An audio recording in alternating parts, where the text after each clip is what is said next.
Dicen que en las calles se respeta al que dispara, pero se teme al que piensa. Y si la mafia tuviera un alma matemática, esa mente era la de Meyer Lansky. Nació en 1902, en un rincón empolvado del Imperio Ruso, pero su historia no empezó realmente hasta que pisó el Lower East Side de Nueva York. Ahí, entre el hambre, los acentos mezclados y las esquinas vigiladas por los más duros, un niño flaco, de lentes, empezó a entender el lenguaje de las cifras. Mientras otros medían su valor por los puños, Lansky medía cada jugada como si el mundo fuera un tablero de ajedrez. No fue solo un contador. Fue el arquitecto silencioso detrás de un imperio que movía millones sin que hiciera falta disparar una sola bala. Y su primer gran aliado fue Benjamin Bugsy Siegel, el tipo opuesto a él. Mientras Bugsy era impulsivo, violento y carismático, Lansky era metódico, frío y calculador. Eran el cerebro y la pólvora, y juntos empezaron a sacudir el tablero. La primera gran jugada fue entender que las apuestas eran más seguras que las armas. A través de pequeñas operaciones clandestinas, Lansky perfeccionó la forma de lavar dinero, esconder ganancias y mover fondos sin dejar rastros. Fue uno de los primeros en entender que el verdadero poder no estaba en la fuerza bruta, sino en controlar el flujo del dinero. Con el tiempo, su nombre empezó a sonar en los círculos más pesados, pero siempre como un susurro. A diferencia de otros mafiosos que adoraban la atención, Lansky evitaba las cámaras, los trajes llamativos y los titulares. Él era el tipo que no necesitaba un trono, porque ya controlaba las coronas desde las sombras. Pero no era solo apuestas y casinos. Lansky jugó un papel clave en la formación de la comisión, la mesa redonda de las 5 familias más poderosas de Nueva York. Mientras los demás jefes querían territorio y respeto, Lansky pedía solo una cosa: control sobre las finanzas. Y lo logró.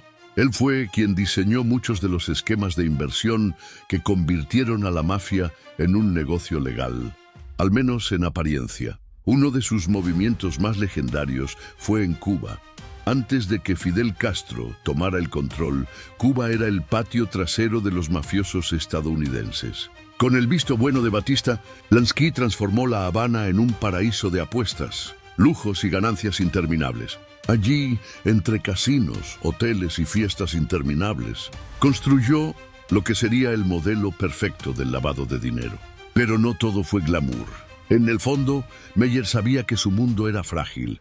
El FBI le pisaba los talones, la traición acechaba desde dentro, y el poder, por más calculado que estuviera, nunca es eterno. Aún así, mientras muchos caían en redadas espectaculares, Lansky seguía moviéndose como una sombra entre los pliegues del sistema. También tenía códigos. Nunca se le conoció un acto de violencia directa. No mandaba a resolver problemas con plomo. Su arma era la mente. Y eso lo convirtió en uno de los mafiosos más respetados por sus pares y más difíciles de atrapar para el gobierno. Su relación con Bugsy Siegel fue una de las más comentadas. Cuando Siegel se descontroló en Las Vegas con el proyecto del Flamingo, muchos querían eliminarlo. Lansky intentó protegerlo. Pero cuando las pérdidas fueron insostenibles y la presión aumentó, no pudo evitar lo inevitable. La muerte de Bugsy dejó una marca en él, porque si algo tenía Lansky era lealtad. Pero también sabía que los negocios eran primero. A medida que pasaban los años, Lansky expandió su influencia.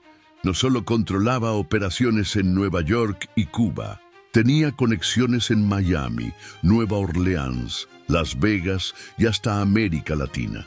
Sabía que el futuro estaba en la diversificación.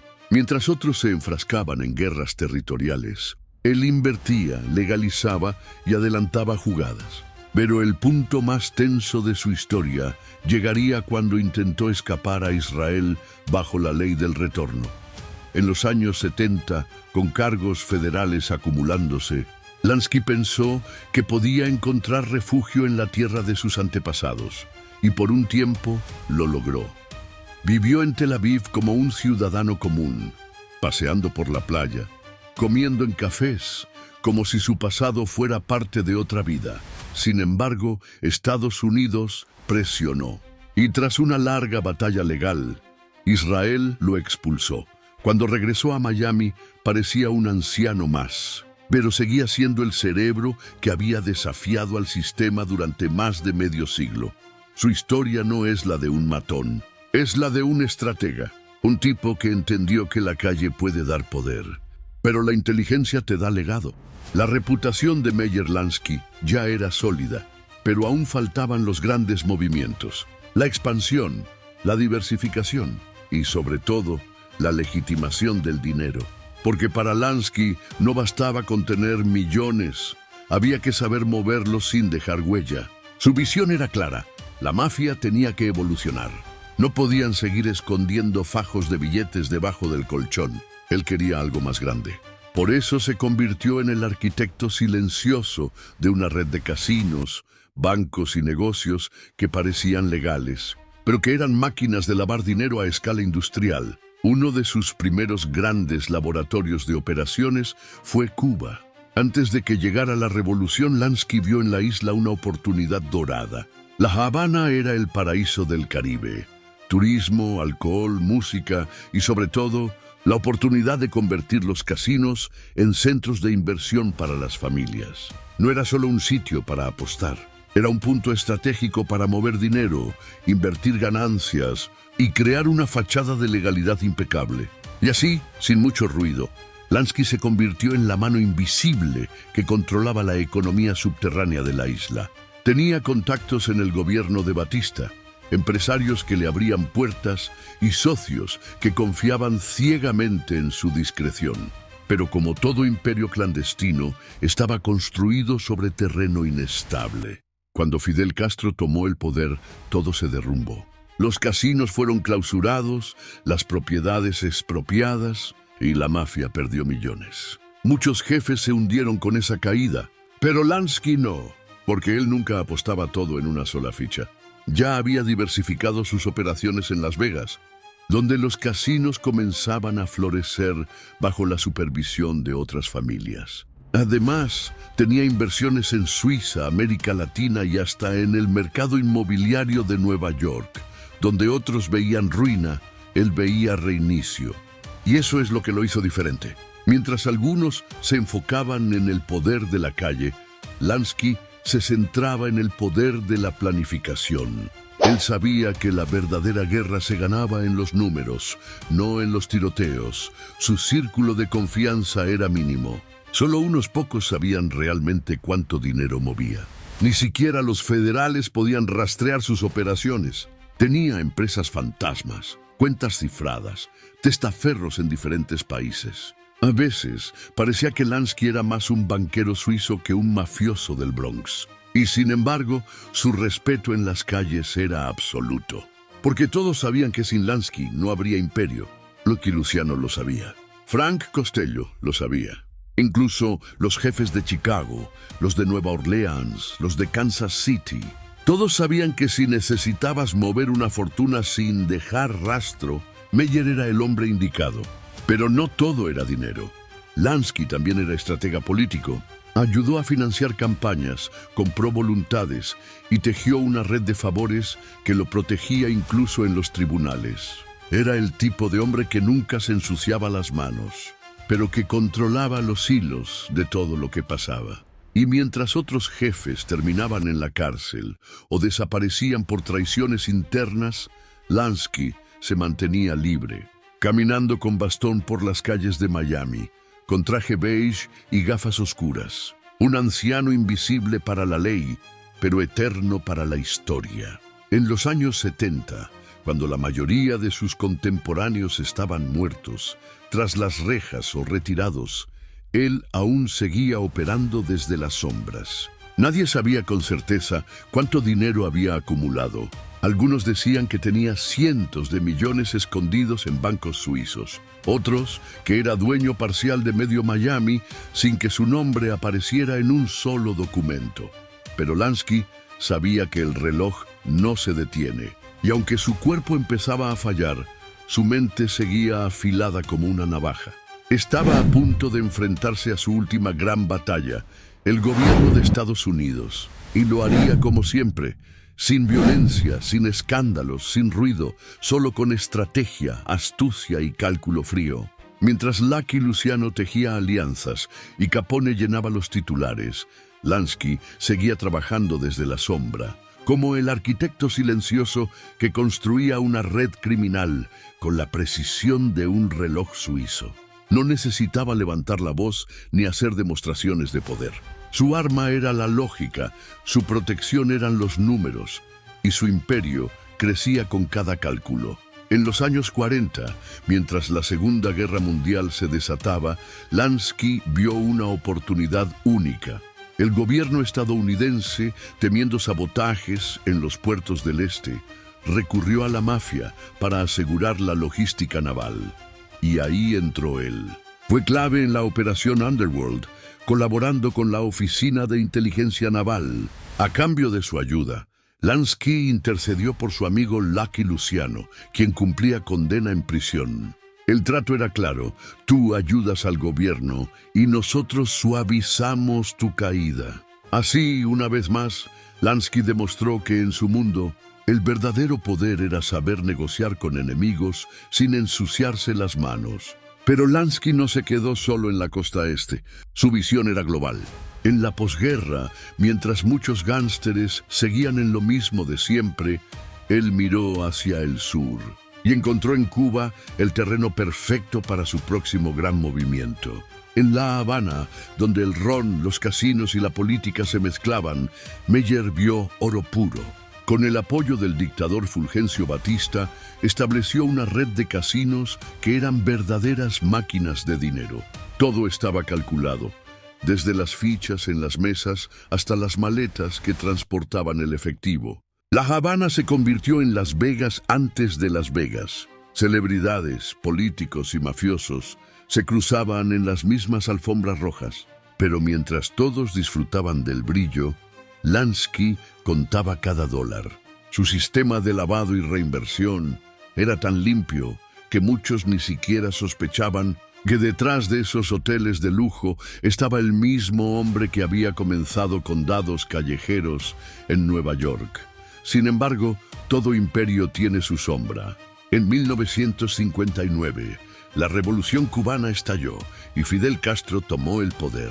Una de sus primeras medidas fue cerrar los casinos y expropiar propiedades, incluyendo los hoteles de Lansky. En cuestión de días, millones de dólares en inversión desaparecieron. Fue un golpe duro, pero no fatal, porque Lansky, como siempre, tenía un plan B. Ya había comenzado a invertir en Las Vegas y en propiedades inmobiliarias por todo Estados Unidos. Lo impresionante era cómo lo hacía todo sin levantar olas. Mientras otros eran grabados, fotografiados o arrestados, él se mantenía casi invisible. Ni los agentes federales podían demostrar con claridad la magnitud de sus operaciones. Y eso, en un mundo donde la mayoría caía por su propio ego, era la señal más clara de que Lansky era diferente. Durante los 60, los federales pusieron los ojos en él con más fuerza. El IRS intentó rastrear sus fondos. El FBI lo vigilaba de cerca, pero su capacidad para mover el dinero, usar prestanombres y ocultar las huellas lo convertían en un fantasma financiero. No era el tipo que mandaba a la gente a hacer cosas, era el que financiaba todo, sin dejar prueba. Uno de sus movimientos más enigmáticos fue intentar retirarse en Israel bajo la ley del retorno. Viajó allá buscando asilo, apelando a su origen judío, pero las presiones del gobierno estadounidense hicieron que Israel lo deportara. Al regresar, fue detenido, pero nunca pudieron juzgarlo con peso real. Como siempre, sabía hasta dónde llegar sin cruzar la línea. Lansky no solo fue el banquero de la mafia, fue su contable, su estratega, su conciencia fría. Cuando todos querían guerra, él pensaba en inversiones. Cuando todos se dejaban llevar por la calle, él analizaba como un ajedrecista. Y esa mente fría lo mantuvo fuera de la cárcel. Pero dentro de cada negocio turbio que movía millones, Mientras la mayoría de los capos buscaban cámaras, titulares y respeto callejero, Lansky buscaba balances, cuentas cifradas y activos que no se depreciaban.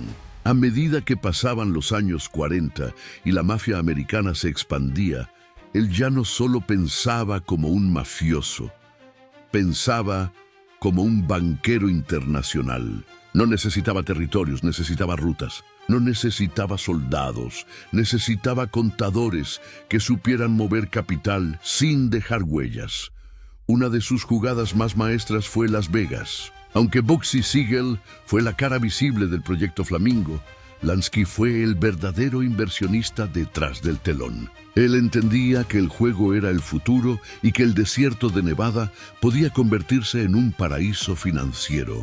Pero también sabía que los negocios no se sostienen solo con visión, necesitaban disciplina. Cuando Siegel comenzó a gastar sin control y a ignorar las reglas, Lansky no tembló. A veces, las emociones hay que dejarlas fuera cuando el dinero está en juego. Luego vino Cuba.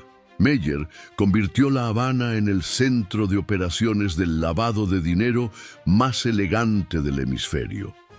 Junto a Batista, el dictador cubano, montó un imperio de casinos y hoteles de lujo donde el dinero de la mafia entraba limpio y salía con intereses. Sinatra cantaba, los políticos sonreían y Lansky manejaba todo desde la sombra, con un puro en la boca y un maletín lleno de cifras. Todo era fiesta en la superficie, pero en el fondo era una operación de ingeniería financiera que dejaba a Wall Street con envidia. Pero el problema de jugar en escenarios globales es que los cambios políticos también se globalizan. Cuando Fidel Castro tomó el poder en 1959, todo el imperio cubano se vino abajo. Lansky lo perdió todo, pero no se quebró. Ya tenía otra red lista para moverse. Bancos en Suiza, negocios en Sudamérica y contactos en gobiernos que ni los periódicos conocían. Muchos pensaron que con la caída de Cuba Meyer se retiraría, pero no, él simplemente reestructuró el juego. Convirtió sus pérdidas en oportunidades, movió fondos a cuentas offshore, blindó sus inversiones detrás de nombres ficticios y sociedades de papel. Mientras otros corrían a esconderse, Lansky estaba diseñando el próximo tablero de ajedrez. A diferencia de otros mafiosos que terminaban perseguidos o traicionados, Meyer se volvió un maestro del repliegue. Sabía cuándo retirarse y cuándo atacar. Durante los años 60 y 70, las autoridades lo investigaron decenas de veces, pero no encontraron nada. Todo estaba bien movido, bien escondido y perfectamente legal, o al menos eso parecía. En más de una ocasión, fiscales frustrados decían que perseguir a Lansky era como intentar atrapar humo con las manos. Incluso intentaron deportarlo a Israel, pero Lansky jugó su última carta como un veterano. Alegó problemas de salud, mostró diagnósticos, informes médicos y se mantuvo en libertad. Era como si la ley pudiera tocar a todos, menos a él. No era que no tuviera enemigos, es que ninguno podía probar nada. No dejaba huellas, solo patrones demasiado inteligentes para ser casualidad. La ironía más grande de todas es que aunque Meyer fue uno de los hombres más poderosos del crimen organizado, murió viejo, enfermo y prácticamente sin dinero. Al menos eso decía el papel. Pero los rumores hablaban de millones enterrados en cuentas fantasmas, sociedades anónimas y lingotes de oro escondidos en bóvedas en el extranjero. La verdadera riqueza de Lansky no fue el dinero que acumuló, sino el sistema que creó. Un sistema tan fino, tan bien diseñado, que aún después de su muerte seguía funcionando. Porque Lansky no fue un líder de calle, fue un estratega del poder. Uno de esos cerebros que no necesitan levantar la voz para que todo el mundo escuche. Y mientras muchos buscaban el respeto con armas, él lo consiguió con números, con ecuaciones, con una calculadora en vez de una pistola. Fue el arquitecto silencioso de un imperio que aún retumba en los pasillos de la historia. Y mientras algunos se peleaban por esquinas o discutían con balas, Lansky diseñaba estructuras que parecían invisibles. Sociedades limitadas, testaferros, fundaciones falsas. Todo pensado para que el dinero fluyera sin ruido. Era un ingeniero del crimen legal. Un tipo que no necesitaba esconderse porque su mejor escondite era la ley misma. Muchos dicen que lo que realmente construyó Meyer Lansky no fue un imperio, sino un modelo, una fórmula. La prueba viviente de que el poder no siempre grita, a veces susurra detrás de un escritorio, con un café frío y un libro de contabilidad abierto. Así trabajaba el verdadero cerebro de la mafia. A finales de los años 60, mientras muchos de sus contemporáneos caían uno por uno, Lansky seguía siendo el fantasma que nadie podía atrapar. Sus operaciones en Las Vegas se habían consolidado. Su red de contactos políticos era más fuerte que nunca y su estilo discreto le había permitido algo que muy pocos en ese mundo lograban, permanecer libre. Pero aún tenía un sueño pendiente: Israel. En 1970, Lansky intentó emigrar a Israel bajo la ley del retorno, una legislación que otorgaba ciudadanía inmediata a cualquier judío que deseara vivir allí. Su idea no era solo encontrar refugio espiritual, sino evitar una inminente acusación de evasión fiscal en los Estados Unidos.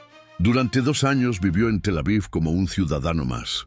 Pero las presiones del gobierno norteamericano hicieron que Israel revocara su derecho de permanencia. Cuando regresó a Miami en 1972, fue arrestado, pero como de costumbre, Lansky tenía todo bajo control. Su equipo legal demostró que sufría serios problemas de salud, entre ellos cáncer de pulmón y problemas cardíacos. Su condición fue suficiente para convencer al tribunal de que no estaba en condiciones de enfrentar un juicio prolongado. Y así, una vez más, el contador de la mafia esquivaba la justicia. Mientras tanto, su leyenda seguía creciendo. Había acumulado tantos secretos, tantos contactos, tantos silencios comprados, que se convirtió en una figura casi mitológica. Sabía cómo mover dinero sin dejar huellas. Sabía cómo ocultar operaciones con apariencia de legalidad. Su mente era como un mapa encriptado del poder oculto que controlaba las ciudades desde la sombra. Pero no todo era riqueza y poder. Lansky sufrió pérdidas que ni todo el dinero del mundo podía curar. Su hijo Paul, con una discapacidad mental severa, fue internado en instituciones durante gran parte de su vida. Lansky lo visitaba con frecuencia y, según personas cercanas, era uno de los pocos momentos donde dejaba caer la coraza de estratega impenetrable. En esos silencios de hospital, el cerebro de la mafia se transformaba en un padre cualquiera, derrotado por lo único que no podía controlar: el destino. Al mismo tiempo, el FBI seguía vigilando cada uno de sus movimientos. Miles de páginas de informes, grabaciones encubiertas, investigaciones internacionales, pero nada que pudiera destruirlo por completo. Lansky ya no tenía la edad ni el deseo de seguir jugando en el centro del tablero. Se convirtió en un asesor silencioso, una especie de sabio retirado al que todos acudían para resolver disputas o analizar oportunidades de inversión. Las nuevas generaciones de mafiosos lo veían como una leyenda viviente. Algunos lo llamaban el padrino sin pistola, otros simplemente el cerebro. Él sonreía con la misma calma con la que firmaba documentos en servilletas o negociaba propiedades millonarias desde un café de Miami Beach. En sus últimos años, Lansky llevaba una vida tranquila. Paseaba por la playa, leía el periódico y conversaba con viejos amigos en restaurantes discretos. Nadie diría que ese hombre era una de las piezas claves del crimen organizado del siglo XX. No tenía guardaespaldas, no usaba trajes ostentosos ni cadenas de oro. Era un millonario sin alardes, un estratega sin violencia, un mafioso sin sangre. Y mientras las cámaras apuntaban a los Gotti, a los mafiosos de escándalo, Lansky seguía en la penumbra, intacto. Cuando le preguntaron una vez si era cierto que había amasado cientos de millones de dólares, respondió con una sonrisa: si tuviera ese dinero, ¿Usted cree que estaría aquí hablando con usted? Esa era la esencia de Lansky. Nunca te decía todo. Siempre dejaba un espacio para la duda, para el misterio. Sabía que el poder real no está en lo que se muestra, sino en lo que se oculta. Su legado no se escribe en crímenes, sino en estructuras, en sistemas financieros que aún hoy son estudiados por expertos en crimen organizado y finanzas internacionales. Y mientras los libros lo recuerdan como un contador, los más cercanos saben que fue mucho más que eso. Fue un arquitecto del poder silencioso, un maestro del control, un hombre que no necesitaba apretar el gatillo para mover imperios enteros con un lápiz y una hoja de cálculo.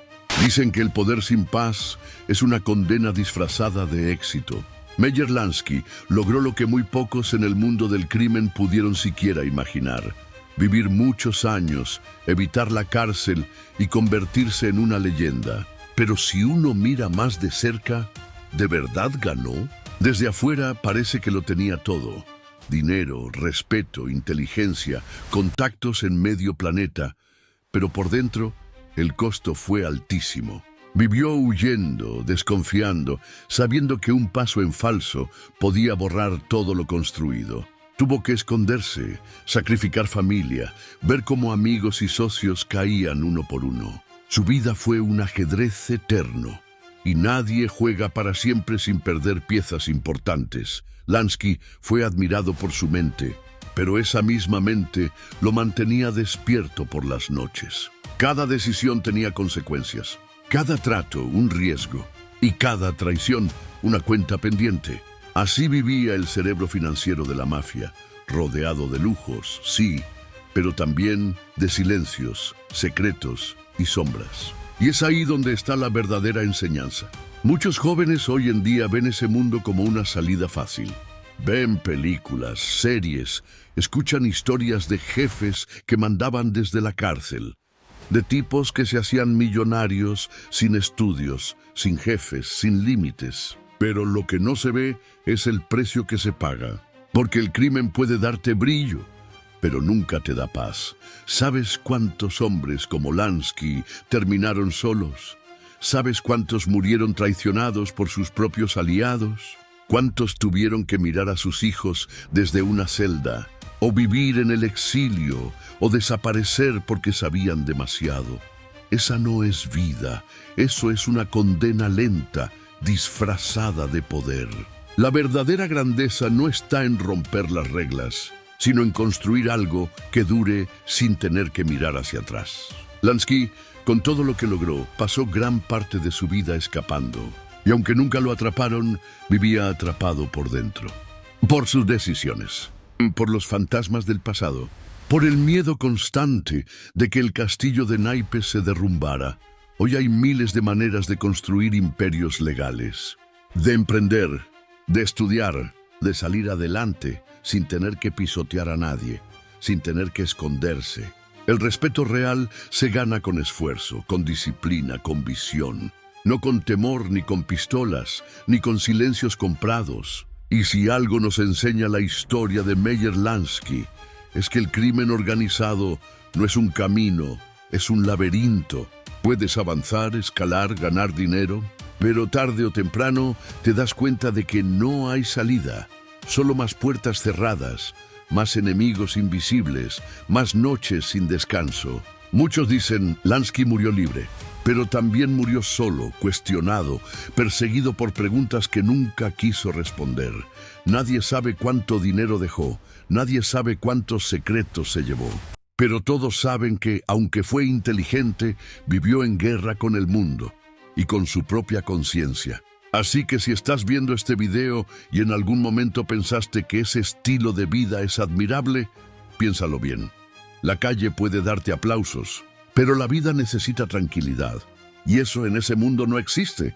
Aquí narramos la historia con respeto, con calle, pero también con verdad. Si te gustó este video y quieres conocer más historias como esta, contadas con el estilo que solo aquí hacemos, suscríbete a Valentino History.